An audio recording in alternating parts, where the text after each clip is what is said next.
దివ్యాత్మ స్వరూపులైన మీ అందరి హృదయంలో ఉన్న చైతన్య రూపంలో ఉన్న పరమాత్మకి ప్రణమిలుతూ కేఎంసీ ఛానల్ ప్రేక్షకులకి నమస్కారము. నమస్కారం స్వామీజీ. నమస్కారం అండి స్వామి. ఇప్పుడు క్రియాయోగ ప్రశ్నలు జవాబుల్లో 71వ భాగంలోకి వచ్చినాం స్వామీజీ. సంతోషం అండి. ఇందులో మొదటి ప్రశ్న స్వామీజీ, నిద్రపోవటకు 2 కారణాలు, అవి ఏవి స్వామీజీ? నిద్రపోవుటకు 2 కారణాలంటే, ఒకటి బాగా అలసట రావాలి శరీరానికి. చాలా అలసటగా ఉందండి, కాసేపు నిద్రపోతే విశ్రాంతి లభిస్తుంది అంటారు. ఇంకోటి మన మైండ్ అలసిపోవాలి, శరీరం అన్న అలసిపోవాలి.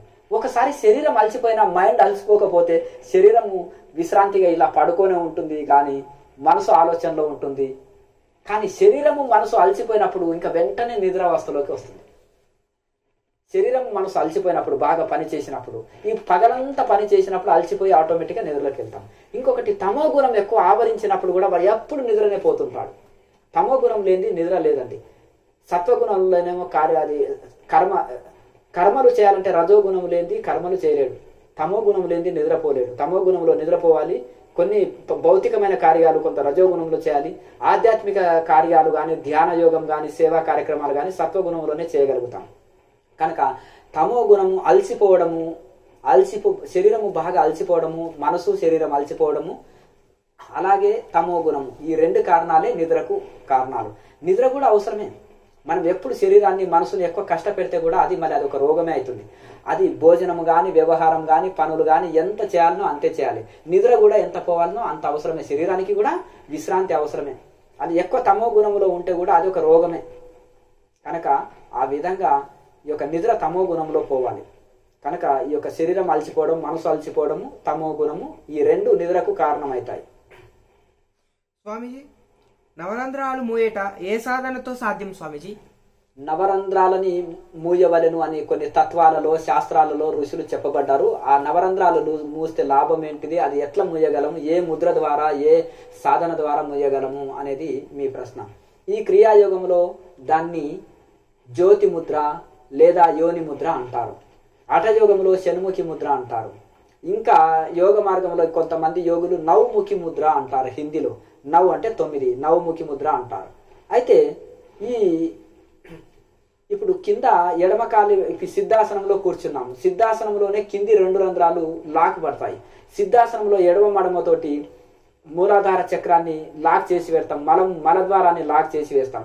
కుడి మడ ద్వారా లింగాన్ని, యూరినల్ని లాక్ చేసి వేస్తాం. కింద 2 రంధ్రాలు అయిపోయినాయి కదా. ఇక 2 బొటనెళ్లతోట 2 చెవులని లాక్ చేస్తాము. 2 మధ్య వేల ద్వారా 2 ముక్కు రంధ్రాలని లాక్ చేస్తాము. 2 చూపుడు వేల ద్వారా చేతి యొక్క 2 చూపుడు వేల ద్వారా 2 కళ్ళని లాక్ చేస్తాము. ఈ కింది ఉంగరపు వేలు, ఈ యొక్క చిటికన వేల ద్వారా కింది పెదవులను కూడా లాక్ చేస్తాము. ఇక ఈ అన్నిటిని లాక్ చేసి అందులో ఈ మధ్య వేళ్ళని వినియోగించి ప్రాణాయామ చేస్తాము. అవసరం ఉన్నప్పుడు మధ్య వేళ్ళని తీసి లోపలికి పూర్తి శ్వాసను తీసుకోవడము, మళ్ళీ దాన్ని లాక్ చేయడము. అలాగే చాలా మంది ఏంటంటే ముక్కుల ద్వారా తీసుకోవడమే కొద్ది శ్వాసనే లోనికి ప్రవేశిస్తుంది, కానీ కంఠం ద్వారా బలంగా సంకుచితంగా మలద్వారాన్ని, అశ్విని ముద్ర ద్వారా మలద్వారాన్ని సంకుచితం చేసి మలద్వారాన్ని పైకి లాగుతూ ఈ యొక్క కుండలిని శక్తిని ఊర్ధ్వంగా మలుపుతూ, అలాగే సుష్మన నాడిగుంట తీసుకున్నట్టు భావన చేస్తూ, అలాగే ఈ యొక్క కంఠం ద్వారా శబ్దం చేస్తూ కంఠాన్ని సంకుచితం చేసి దీర్ఘ శ్వాసని మనం తీసుకొనగలుగుతాం. మామూలు ప్రాణాయామంలో ముక్కుల ద్వారా తీసుకునే కాబట్టి అది లోపలికి వెళ్ళే శ్వాసని తీసుకోవడం అనేది మనం అక్కడ అభ్యాసం చేస్తాం. అయితే ఈ ప్రాణాయామ అభ్యాసము ఈ షణ్ముఖి ముద్రలో, ఈ యొక్క జ్యోతి ముద్రలో ఉండి చేస్తాం. ఈ జ్యోతి ముద్ర ద్వారా 9 రంధ్రాలు మూయబడతాయి. 9 రంధ్రాలు మూస్తే ఎలాగంటే అసలు ఎలా జీవిస్తాము, శ్వాస ఎలా తీసుకుంటాం, ప్రాణం పోదా అని కంగారు పడతారు. ఈ యొక్క శాస్త్రీయంగా గురు పరంపర నుంచి వచ్చిన ఒక ముద్ర, గురు పరంపర నుంచి వచ్చిన ఈ యొక్క చక్కగా శాస్త్ర పద్ధతి ప్రకారం ఉపనిషత్తులో ఈ ముద్రల గురించి చక్కగా చెప్పబడ్డాయి. వీటి చేస్తే ఏం లాభాలు, ఎంత బెనిఫిట్ ఉంటుంది అనేది కూడా గొప్పగా చెప్పబడ్డాయి. మన ఆత్మజ్యోతిని దర్శనం చేసుకోవచ్చు, చైతన్య జ్యోతిని దర్శనం చేసుకోవచ్చు ఈ ముద్ర ద్వారా. దీన్ని శాస్త్రీయంగా చేయాలి, ఎక్కువ కాలం అభ్యాసం చేయాలి. చక్కగా చేసినప్పుడే ఆ ఫలితం పొందుతాం. వెంటనే పొందాం, కొద్ది టైం పడుతుంది. కనుక దాన్ని చేయవలసిన, ఇప్పుడు ఐఏఎస్ కావాలంటే ఎంత టైం పడుతుంది, అలాగే ఏదైనా సరే అన్నమాట. 10th చదవాలంటే కొద్ది 10 సంవత్సరాలు, 5th చదవాలంటే 5 years, అట్లా దాని టైం మనం అనుసరించే దాన్ని బట్టి ఉంటుంది. ఈ యొక్క జ్యోతి దర్శనం పొందాలంటే దానికి ఒక టైం ఉంది, దాని ఒక శాస్త్ర ప్రకారం చేయాలన్నమాట. ఈ షణ్ముఖి ముద్ర ద్వారా 9 రంధ్రాలని లాక్ చేసి అందులో ప్రాణాయామం చేసినట్టయితే అద్భుతమైన ఫలితం పొందుతాం. ఈ క్రియాయోగంలో ఈజీ పద్ధతి ద్వారా షణ్ముఖి ముద్ర ద్వారా ఈ నవరంధ్రాలను మూసి వేసే పద్ధతిని చక్కగా నేర్పించడం జరుగుతుంటుంది. ఇది యోని ముద్ర, జ్యోతి ముద్ర ద్వారా ఈ నవరంధ్రాలను లాక్ చేయడం అనేది సాధ్యమవుతుంది. స్వామి, సూక్ష్మ శరీరంకు ముందు వెనక కలవలేవి? సూక్ష్మ శరీరానికి ముందు వెనక సూక్ష్మ శరీరము ఉందండి, స్థూల శరీరం, మధ్యలో వచ్చేది సూక్ష్మ శరీరం, దానికంటే ముందు ఉండేది కారణ శరీరం, ఆత్మ చైతన్యం.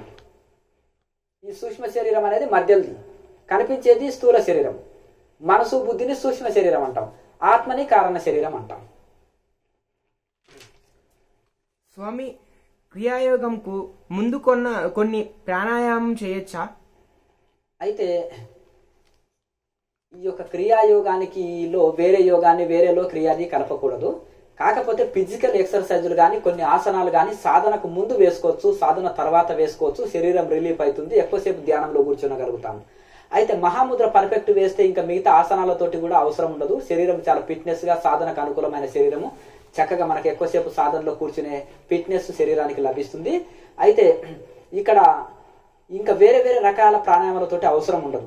అయితే కొత్తలో ఏదైనా ఈ భస్త్రిక కానీ కపాలభాతి కానీ కొంతమంది ముక్కులు సాపు కావాలని ఇంకా కొంచెం ఇది చేస్తుంటారు, కానీ అవన్నీ ఏం అవసరం ఉండదు. నిరంతరం క్రియ చేసి నిరంతరం ప్రాణాయామ చేసేటోళ్లకు ఇతర ప్రాణాయామతోటి అవసరం లేదు.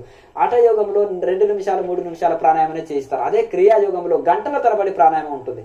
కొత్త వాళ్ళకి 45 minutes క్రియ అంటే ప్రాణాయామ, ఇక్కడ శ్వాసక్రియ. క్రియ అంటే ఇక్కడ శ్వాసక్రియ, ప్రాణాయామని క్రియ అంటారు. ఇక క్రియ తర్వాత ధ్యానమే ఉంటుంది. ఇక మొదలు 45 minutes క్రియ చేస్తాం, అంటే ప్రాణాయామ చేస్తాం. 15 minutes మెడిటేషన్ చేస్తాం. తర్వాత ఇంకా పెంచుతూ పోతుండొచ్చు. ఇంకా క్రియాని అంటే ప్రాణాయామని పెంచొచ్చు, ధ్యానాన్ని పెంచొచ్చు. అస్తవ్యస్తంగా చేసే వేల ప్రాణాయామాల కొద్దీ శాస్త్రీయంగా చేసే అతి కొద్ది ప్రాణాయామాలతోటి కూడా మనోలయం త్వరగా జరుగుతుంది అనేది లాయరి మాయశయ చెప్తారు. మనసు నిలకడక చేయాలి, వైరాగ్యంతో చేయాలి, మనసులో కోరికలు లేకుండా నిచ్చల నిలకడ చేసి శాస్త్రీయంగా చేయాలి ఆ ప్రాణాయామం కూడా. అప్పుడే ఎక్కువ ఫలితం వస్తుంది, లేదంటే కొలిమితిత్తులు ఊదినట్టే అవుతుంది, దాంతో లాభం లేదు. కనుక ఈ విధంగా ఒక శాస్త్రీయంగా నెమ్మదిగా చాలా శాస్త్రీయంగా ప్రాణాయామ చేయాలి, గురుముఖంగా నేర్చుకొని చేయాలి, ఆస్తవ్యస్తంగా చేయకూడదు. అలా అప్పుడే మనం పూర్తి ఫలితం పొందగలుగుతాం. అలాగే మన పక్కవాడి హాల్ టికెట్ నెంబర్ వేస్తే వాడికి మార్కులు వెళ్ళిపోతాయి, వాడికి ర్యాంక్ వస్తుంది, మనకు రాదు. కనుక అది శాస్త్రీయంగా చేయాలన్నమాట ఇది యోగం కూడా. అయితే ఇది కూడా ఇంకా ఇతర ప్రాణాయామాలు అవి కలపవలసిన అవసరం క్రియాయోగంలో లేదు. ఇది ఎక్కువసేపు చేసే ప్రాణాయామ కాదు కనుక దీనితోటే ముక్కులు సాప్ అయిపోతాయి, సైనస్ ప్రాబ్లం పోతుంది, ముక్కులు క్లీన్ అయిపోతాయి, నాడీ శుద్ధి జరుగుతుంటుంది, ఈ యొక్క ఇడాపింగల వదిలి సుష్మనాడి యాక్టివేట్ అవుతుంది, మనోలయం తొందరగా జరుగుతుంది. ఇంకా క్రియలో వేరే ప్రాణాయామాలు చేర్చవలసిన అవసరం ఉండదండి. స్వామి, సాధకుడికి ప్రతి చక్రం ఒక్కొక్కటి చైతన్యం అయినప్పుడు ఎలా తెలుస్తుంది? ఇప్పుడు శరీరంలో మనకు చీమ ఎక్కడ పాకినా గానీ ఏ అవయవంలో చీమ పాకేది కూడా స్పష్టంగా తెలుస్తుంది, ఎవరు చెప్పనక్కర్లేదు. అర్ధరాత్రి కూడా మనం అంటారు కదా శరీరంలో చీమలు పాకినట్టుందండి అంటాం. ఆ శరీరంలో చీమ పాకేది మన చెయ్యి ఆటోమేటిక్గా ఆ చీమని ఇలా కొట్టడానికి వెళుతుంది. ఎందుకంటే చీమ పాకేది ఎవరు చెప్పనక్కర్లేదు.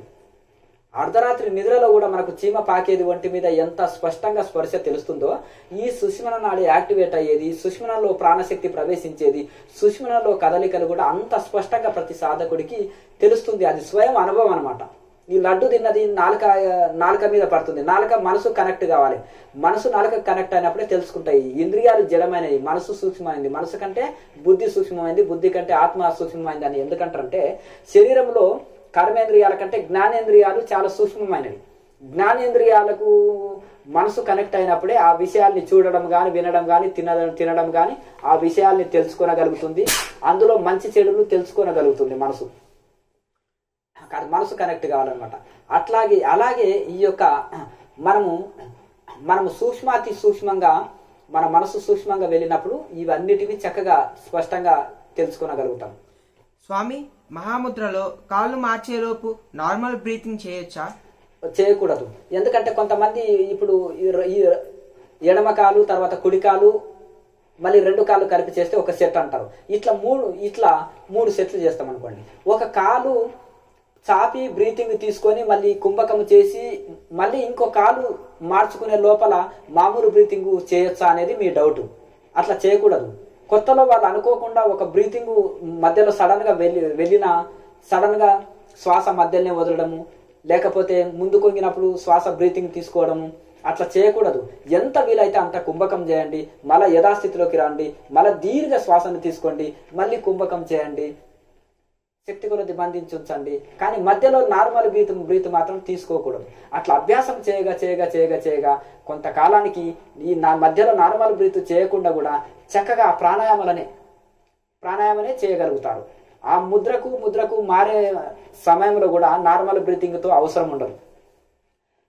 ప్రారంభంలో ఈ యొక్క చక్ర స్మరణ నుంచి చివరికి జ్యోతి ముద్ర వరకు కూడా మీరు ప్రాణాయామ అభ్యాసం రెగ్యులర్గా చేయగా ముద్రలు మారుతున్న ప్రాణాయామలో మార్పు లేదు. ఇది సహజమైన ప్రాణాయామ కనుక ప్రాణాయామలో మార్పు లేదు కనుక ఈ ప్రాణాయామ చేస్తుంటే కూడా మీకు మధ్యలో నార్మల్ బ్రీత్తో అవసరం ఉండదు.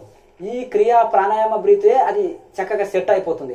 అది బాగా అభ్యాసం చేయగా ఈ యొక్క చక్ర స్మరణ నుంచి జ్యోతి ముద్ర వరకు కూడా ఈ ప్రాణాయామనే చక్కగా చేయగలుగుతారు.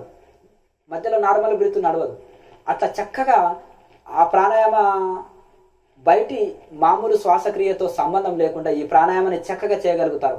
అభ్యాసం అలా చేయాలన్నమాట. మధ్యలో నార్మల్ బ్రీత్ చేయకూడదు. అట్లా సాధన ప్రారంభం నుంచి చివరి వరకు కూడా ఇక ఈ ప్రాణాయామాలని ఆ ముద్రలు మారుతున్న ప్రాణాయామాలు మార్పు లేదు. ఇది సహజమైన ప్రాణాయామ. రెగ్యులర్గా అదే ప్రాణాయామ చేయాలి. మధ్యలో నార్మల్ బ్రీత్ తీసుకోకూడదు. అట్లా అభ్యాసం చేయగా అది సాధ్యమవుతుంది. తర్వాత జ్యోతి ముద్ర తర్వాత సాదా మెడిటేషన్ ఉంటుంది. నేను శరీరం కాదు ఆత్మస్వరూపమే అనే భావనతోటి చక్కగా ప్రశాంత స్థితిలో ఎంతసేపు అయినా ధ్యానావస్థలో కూర్చోవచ్చు. అదే మామూలు ధ్యానమే చక్కగా కూర్చున్నారు అనుకోండి, నిద్రలోకి వెళ్ళిపోతారు. క్రియ చేసిన తర్వాత ధ్యానం చేస్తే నిద్ర మస్తు ఉండదు, నాడీ శుద్ధి ఉంటుంది, గంటల తరబడి ధ్యానంలో కూర్చోగలుగుతారు. చక్కటి ధ్యాన స్థితి కూడా లభిస్తుంది. స్వామి, క్రియలో తల తిరిగితే ఏం చేయాలి? ఒకటేంటంటే అన్నము జీర్ణం కానప్పుడు, తిన్నది జీర్ణం కానప్పుడు, అలాగే కొన్ని ప్రాబ్లమ్స్ కూడా ఒక్కోసారి తల తిరిగినట్టుంటది. అయితే ఇంకొకటి సాధనలో కూడా ప్రాణాయామ చక్కగా చేసినప్పుడు తలలో పూర్తి శ్వాస నిండిపోయినప్పుడు కొత్త వాళ్ళకి కొంచెము తల తిరిగినట్టు కూడా అనిపిస్తుంటుంది. ఆ కుంభకాన్ని తగ్గిస్తూ ఎక్కువ ప్రాణాయామలో మెల్లగా పట్టు సాధించగా సాధకుడి తల నిండా శ్వాస నిండిపోతుంది ఒకప్పుడు. అంటే అట్లంటే తిన్నది అడగనప్పుడు తల మీద ఏదో కొద్దిగా జలుబు చేసినప్పుడు తల పట్టేస్తే ఏదో శ్వాస ఇరుక్కొని పోయింది, దీనిలో ఏదో నిండిపోయింది, తల బరువు ఉంది అని భ్రమించకండి. ఇది వేరే ఉంటుంది, అది వేరే ఉంటుంది. ఈ శ్వాసతో నిండిపోయింది అది వేరే ఉంటుంది. అప్పుడు కూడా మనకు తలంతా ఒక కొంచెం తిరిగినట్టు సాధకుడికి అనిపించిన రెగ్యులర్గా సాధన చేయగా ఇవి యోగ విఘ్నాలు అంటారు, యోగానికి ఆటంకాలు అంటారు. ఇవన్నీ తొలగిపోతాయి. ఇవన్నీ ఏమి ఇది కాదనమాట. చక్కగా బాడీ మైండ్ కంట్రోల్లో ఉండి అన్ని ఏది ఎలా జరగాలనో, సుష్మన ఎట్లా యాక్టివేట్ కావాలనో, సుష్మన నాడి ఎలా నడవాలనో, ఏ చక్రం ఎట్లా శుద్ధి కావాలనో వాటి ప్రాసెస్ అది జరిగిపోతుంటుంది. మీరు తింటే ఆలోచన లేకుండా తిన్నా ఆకలి ఆటోమేటిక్ వెళ్ళిపోతుంది. టాబ్లెట్ తిన్నా మీరు రోగం పోవాలని కోరుకోకుండా ఆటోమేటిక్గా అది రోగం పోతుంది. సాధనని చక్కగా ప్రాణాయామ చేస్తూ ఉంటే దాని ప్రాసెస్ అది లోపల చక్కగా జరుగుతూ ఉంటుంది. ఎరువు నీళ్లు వేస్తుంటే మనం పెరుగు అని చెట్టుకు చెప్పనక్కర్లేదు. అది పెరుగుతుంది, పూత వస్తుంది, కాత వస్తుంది, ఫలాలు ఇస్తుంది. మనం చేయవలసింది చక్కగా గురువు చెప్పినట్టుగా ఆహార నియమాలు, వ్యవహారము, సాధన, ప్రాణాయామ శాస్త్రోక్తంగా, ధ్యానము శాస్త్రోక్తంగా, శాస్త్ర ప్రకారము గురువు చెప్పినట్టుగా ఉన్నట్టుగా మనం చక్కగా చేసినప్పుడు ఆ ప్రాసెస్ లోపల చక్కగా అదే జరుగుతుంది. చక్కటి ధ్యాన స్థితి మనం అందుకోగలుగుతాం. స్వామి, క్రియతో శరీరంలో విపరీతంగా ఉష్ణం పెరుగుతుంది. దీనికి పరిష్కారం ఏమిటి స్వామీజీ? అంటే కొంతమందికి సహజంగానే ఉష్ణ శరీరం ఉంటుంది. సహజంగానే ఉష్ణ శరీరం వాళ్ళది, విపరీతమైన వేడి శరీరం ఉంటుంది. అయితే అందులో ఈ ప్రాణాయామం ఎక్కువ చేసే వరకు వేడి చేసే అవకాశాలు కూడా ఉన్నాయి. కానీ ఇప్పుడు దానికి శరీరంలో ఉష్ణం పెరగకుండా, వేడి పెరగకుండానే క్రియాయోగంలో కేచరి ముద్ర అని అంటారు దాన్ని. ఆ కేచరి ముద్రని నాలుకని ఫోల్డ్ చేసుకొని ఉంటే దాని అర్ధకేచరి. ఇక నాలుక పోయి కొండ కంట కుహరంలో లాకుపడి ఉంటే అది ఈ యొక్క లోపలి ముక్కురంధ్రాల్ని లాకపడి ఉంటే లోపలి 2 ముక్కురంధ్రాల్ని మూసివేసి ఉంటే దాన్ని పూర్ణ కేచరి అంటారు. ఆ పూర్ణకేచరిలో ఉంటే శరీరంలో అస్సలు ఉష్ణం పెరగదు. సహస్రారం నుంచి అమృతం కొండనాలక నుంచి గొంతులోకి జారుతుంది. అది శరీరానికి ఉష్ణాన్ని పెరగనివ్వదు, శరీరానికి కాంతినిస్తుంది. ఆకలి దప్పులు ఆధీనంలోకి వస్తాయి, మనోలయం చేస్తుంది, మనసు సూక్ష్మంగా వెళ్ళుటకు ఉపయోగపడుతుంది. అయితే ఈ యొక్క అప్పుడే పూర్ణకేచరి రాదు కనుక ఈ క్రియాయోగంలో చెప్పిన కొన్ని ఈ యొక్క తాళవ్య క్రియ సెట్ అంటారు. ఆ తాళవ్య క్రియ సెట్ ద్వారా నాలుకకు సంబంధించిన కొన్ని ఎక్సర్సైజులు చేస్తుంటే నాలుక పొడుగై పూర్ణకేచరి వస్తుంది. ఆ పూర్ణకేచరి వచ్చినంతసేపు మాత్రం నాలుక ఫోల్డ్ చేసుకొని సాధన చేస్తూ ఉండాలి. అప్పుడు శరీరంలో ఉష్ణం పెరగదు. నోట్లో లాలాజలం వచ్చినా మింగివేయాలి. అది శరీరానికి చాలా అమృతంతో సమానం. శరీరాన్ని ఉష్ణాన్ని పెరగనీయదనమాట అది. అయితే మళ్ళీ సాధన ప్రారంభం నుంచి చివరి వరకు కూడా నాలుకని ఫోల్డ్ చేసి ఉంచాలి. కొంతమంది కొత్త సాధకులకి నాలుక ఆటోమేటిక్గా బయటకు వస్తుంది. మళ్ళీ దాని లోనికి లాక్కొని మడత పెట్టుకొని ఉంచి లోనికి లాక్కొని నాలుకని మింగినట్టు తీసుకొచ్చి పెట్టుకోవాలి. ఒక స్థితికి వచ్చిన తర్వాత నాలుక ఫోల్డ్ అయి ఉంటుంది. అది దాన్ని అలాగే ఉంచాలి. నాలుకని మడత పెట్టుకుంటాం, వెనక్కి లాగాలి మింగినట్టుగా. దాన్ని గోమాంస భక్షణం అంటారు. అందరు గోవుని తిని చనిపోయారంట. నాలుకని భక్షిస్తాం. గో అంటే నాలుకని భక్షించే వాళ్ళు యోగులు. అప్పుడు సురాపానం వస్తుంటుంది, అమృతం వస్తుంది. కళ్ళు దాగి చెడిపోయారంట. సురాపానం అంటే వైన్ దాగి. అది తాంత్రిక సాధనలో అంటారు. గోమాంస భక్షము సురాపానం అంటారు. ఇది యోగులు గో అంటే నాలుకని భక్షిస్తారు కేచరి ముద్రలో. అప్పుడు అమృతం వస్తుంది, అమృతం తాగుతారు. మాంసం తినడం, వైన్ తాగడం అనేది ఇది తాంత్రికంలో ఒక ఇది. ఈ యోగులు ఈ విధంగా ఉంటుంది. దీని అంతరార్థం తెలియక చాలా మంది ఇది కన్ఫ్యూజ్ అవుతుంటారు. అయితే ఇక్కడ ఈ యొక్క కేచరి ముద్ర చక్కగా పెట్టుకొని మనం నిరంతరం చక్కగా సాధన చేస్తుంటే ఉష్ణం పెరగదు. కొన్ని ఉష్ణ శరీరం ఉన్నోళ్ళు ఎల్లవేళలో 24 hours నాలుకను మడత పెట్టుకోండి. తినేటప్పుడు మాట్లాడేటప్పుడే నాలుకకు పని, మిగతాప్పుడు నాలుకకు పని లేదు కదా. ఏ పని చేస్తున్నా నాలుకని ఫోల్డ్ చేసుకొని ఉంచండి. ఏదన్నా రెండు మాట్లాడవలసిన అవసరం వస్తే మాట్లాడండి, మళ్ళీ నాలుకని ఫోల్డ్ చేసుకొని ఉండండి. ఎవరన్నా చూస్తే ఏముంటుందంటే మన ముఖం చూసే వరకు వీళ్ళు ప్రసన్నంగా ఉన్నారు, శాంతంగా ఉన్నారు అన్నట్టు ఉంటుంది. ఈ బ్రీతింగ్ని కంట్రోల్ చేస్తుంది నాలుక ఫోల్డ్ చేసుకొని ఉంటే. ఇప్పుడు మనం ఉదయం లేవంగానే సాయంత్రం కానీ మనసు ప్రసన్నంగా ఉంటుంది. అప్పుడు బ్రీతింగ్ నెమ్మది నడుస్తుంది, స్లోగా నడుస్తుంది బ్రీతింగ్. అందుకనే మనసు ప్రసన్నంగా ఉంటుంది. మనం పరిగెత్తినప్పుడు బ్రీతింగ్ స్పీడ్ నడుస్తుంది. అప్పుడు మనము బాగా ఆవేశం వస్తుంది, బ్రీతింగ్ స్పీడ్ నడుస్తుంది.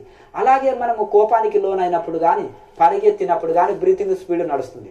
అప్పుడు మనసు అస్తవ్యస్తంగా ఉంటుంది. మనసు నెమ్మదిగా బ్రీతింగ్ నెమ్మదిగా స్లోగా నడిచినప్పుడు మనసు ప్రసన్నంగా శాంతంగా ఉంటుంది. అలాగే ఈ నాలుకని ఫోల్డ్ చేసుకుంటే లాభం ఏంటిదంటే బ్రీతింగ్ని కంట్రోల్లో ఉంచుతుంది, మనసు ప్రసన్నంగా ఉంటుంది. 24 hours కూడా నాలుకని ఫోల్డ్ చేసుకొని నిద్రపోతే సుఖమైన నిద్ర వస్తుంది. నాలుకని ఫోల్డ్ చేసుకొని అన్ని పనులు చేస్తే ప్రశాంతంగా ఉంటుంది. మనము కోపానికి ఆవేశానికి లోనైతేనే మనము బ్రీతింగ్ స్పీడ్ నడుస్తుంది. బ్రీతింగ్ని కంట్రోల్ పెట్టుకుంటే కోపము ఆవేశం ఆధీనంలో వస్తుంది, మనసు ప్రసన్నంగా ఉంటుంది. నాలుకని ఫోల్డ్ చేసుకుంటే లాభం ఏంటిదంటే మనసు శాంతంగా ఉంటుంది, అన్ని పనులు శాంతంగా చేయగలుగుతాం. కనుక అప్పుడు ఉష్ణ శరీరం ఉన్న వాళ్ళకి శరీరంలో ఉష్ణం కూడా రాదు, సమశీతోష్ణ స్థితి ఉంటుంది. ఉష్ణం పెరగదు, తరగదు, సమశీతోష్ణ స్థితి ఉంటుంది. కనుక ఉష్ణ శరీరంలో ఉన్నోళ్ళు కానీ ఎవరైనా క్రియాయోగం చేసే వాళ్ళు ప్రారంభం నుంచి చివరి వరకు నాలుకని ఫోల్డ్ చేసుకొని కేచర్లో ఉండి చేస్తే ఉష్ణం పెరగదు. ఇంకా ఉష్ణ శరీరం ఉన్నోళ్ళు 24 hours నాలుకని ఫోల్డ్ చేసుకొని పెట్టుకుంటే అప్పుడు శరీరంలో ఉష్ణం పెరగదు, కూల్గా ఉంటుంది, బాడీ సమశీతోష్ణ స్థితి ఉంటుంది. ఇంకా కొంతమంది చక్కగా ఫోల్డ్ చేసి ఉంచాలి. అప్పుడు ఇంకా ఉష్ణం అనిపిస్తే నిమ్మకాయ నీళ్లు ఉంటాయి కదా, నిమ్మరసంలో నీళ్లు కలుపుకొని చక్కగా ఇంత జీలకర్ర పొడి వేసుకొని తాగాలి. లేదంటే అందులో వీళ్ళు మన సుగంధ పాలవెల్ల పొడి అని మనకు మూలికల దుకాణంలో దొరుకుతుంది. ఆ మూలికల షాపులో నుంచి తీసుకొచ్చిన ఆ సుగంధ పాలవెల్ల పొడిని మజ్జిగలో కానీ నీళ్లలో కానీ వేసి అందులో కొంచెం జీలకర్ర పొడి వేసుకొని కానీ ఇంత మిశ్రీ పొడి వేసుకొని తాగినట్టయితే కూడా శరీరంలో ఉష్ణము కొట్టివేస్తుంది. అయితే ఉప్పు కారం మసాలా ఎక్కువ తీసుకోకూడదు. నాలుక ఫోల్డ్ పెడితే నాలుక మండుతుంది, ఇంకో శరీరంలో ఉష్ణం కూడా పెరుగుతుంది. యోగాభ్యాసకులు ఉప్పు కారం తగ్గించి చాలా చప్పగా భోంచేయాలి, నాలుక ఇళ్ళ వేళలో ఫోల్డ్ చేసుకోవాలి. అలాగే చలవ చేసే పదార్థాలు ఎక్కువ తీసుకోవాలి. యోగాభ్యాసం అప్పుడు శరీరంలో ఉష్ణం పెరుగుతుంది కదా, చలవనిచ్చేది శరీరంలో.